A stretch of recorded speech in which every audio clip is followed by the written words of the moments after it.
I've played so many horns, I've played so many different mouthpieces, and I've tried out definitely different kinds of reeds over the years, and I've been reviewing these horns for you for about 6 months now, and there's just so many different things that I could say and whatnot, but none of it's really gonna matter unless you know what I like.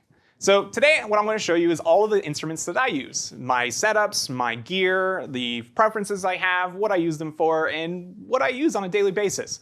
Stick around. Today is gonna be about my setup. Hi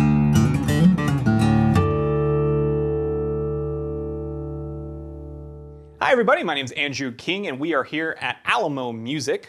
Visit us at alamomusic.com where we have so many of these things available to check out. And if you like any of it, please leave a comment. I'd love to hear what you say. So today we are going to be talking about my setup. The reason I'm talking about this is because I think it's important to know where I'm coming from as a reviewer. I think you should know my preferences. I think you should know my things I do like, the things I don't like, what I like to play, what I don't play that often, that kind of thing. And then just to make sure that you understand when I say something, why I say it, right? I think that's very important to get that kind of viewpoint from a reviewer. And the fact that I'm coming from a place like Alamo Music, where it's a smaller company and whatnot, might also premeditate a lot of the reviews that I do as more of a marketing push, but when I review these, it's coming from a personal standpoint. I'm the one doing most of the scripting for these videos. I'm the one basically telling the opinions. It's nothing coming from upstairs or anything like that. It's really all me. So with that being said, let's talk about the stuff that I have. So I'm an alto saxophone player primarily. I play a lot of it. I've been leading a big band here in San Antonio called the River City Big Band for about 10 years now. I played lead alto saxophone in college. I got my bachelor's degree in music marketing where I took saxophone lessons and whatnot. And I did the whole theory thing. I did the whole oral skills thing. I got that experience. The entire time I was there, I was being classically trained. So my teacher, the Remy Alfara, the Magnificent, he was the one that basically brought me into the fold as far as actually being able to blow into the saxophone and being able to play it on a real level.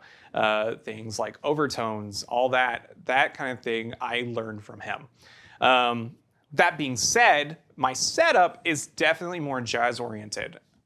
I'm here in San Antonio, Texas. We have a very vibrant music culture. We're right down the street from Austin. There's tons of gigs, so I'm able to I play basically 2 or 3 nights a week. So when I say that, a lot of my stuff is definitely more jazz oriented. So I just want to tell you about my setup, where I come from, and whatnot. On my alto saxophone, I am using a YAS 61. This is an older Yamaha saxophone. This saxophone basically was made in mirroring the Mark VI when it came out. Mark VI was a revolutionary horn, so when the YAS 61 came out, Yamaha was basically trying to copy the success of it, which was a pretty common practice back then. On that, I am using a fantastic New York Meyer that I've been playing straight for the last 7 years. That New York Meyer is probably the basis for most of my sound. Other than what I do personally in my airflow and whatnot, that mouthpiece is a very nice mouthpiece. It's pretty expensive. I think you can get it for like $400 or $500 nowadays, like the older ones. This is definitely one of the more vintage models. That, and I use it with a I use the D'Addario Jazz Select 3S reeds, the unfiled versions. Gives me a little more core in my sound, and I enjoy playing on them because right out of the box they work. And they're just a lot of fun. And I personally find them to be a lot more consistent than a lot of other reeds. On tenor saxophone, that's what I play with my brass band I play, Bear Brass. That is going to be my best saxophone that I have in my collection. That is the Yanagisawa 880. The Yanagisawa 880 is the run of professional models that they did. This is their pristine model for sure. This was the one made back before the AW series and the TW series came out. So I'm talking like late 90s, early 2000s. This was the one that kind of gave Yanagisawa that really nice name for having that really nice low end before the AW series and the TW series just pushed them straight up to the top without a doubt. These saxophones have such a cool low end that I enjoy. And it's great for playing with brass band stuff. So I'm playing stuff like from like Youngblood. I'm playing a bunch of like pop tunes and stuff like that. a lot of 504 stuff, trombone shorty. We're doing a lot of that kind of thing. So the saxophone really helps me with that. I've had this saxophone. This is my oldest lasting saxophone. I've had it since I was 16. Me and my dad went up to Austin. We bought it there. It's definitely my favorite horn that I have. I don't play tenor as much, but since I started playing with this group and everything like that, it's definitely one that's been going up there. I played it playing lead at UTSA a lot too, so this horn is very special to me. On it, I'm using a mouthpiece called the Tone Edge 7. This is a AutoLink brand mouthpiece. This is their rubber series. It's good. I use the 7, and I think I would recommend it to anyone that's wanting to get into jazz for sure, but I'm definitely in the market to looking into another mouthpiece.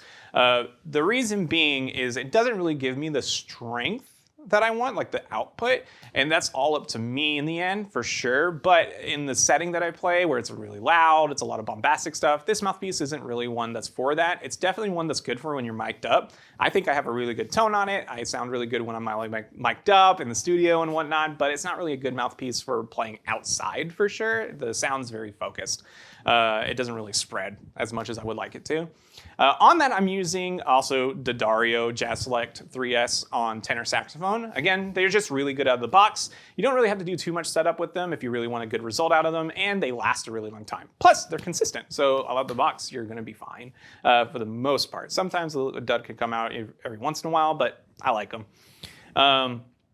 With that being said, those are going to be the two saxophones that I play the most. I also own the SSS 411 on soprano that I showed you guys a while back. That is definitely a really cool soprano saxophone. It is an intermediate, but honestly, the body, the construction of it, the ergonomics of it, and the sound that I get out of it, it's everything I want out of a soprano. So why not?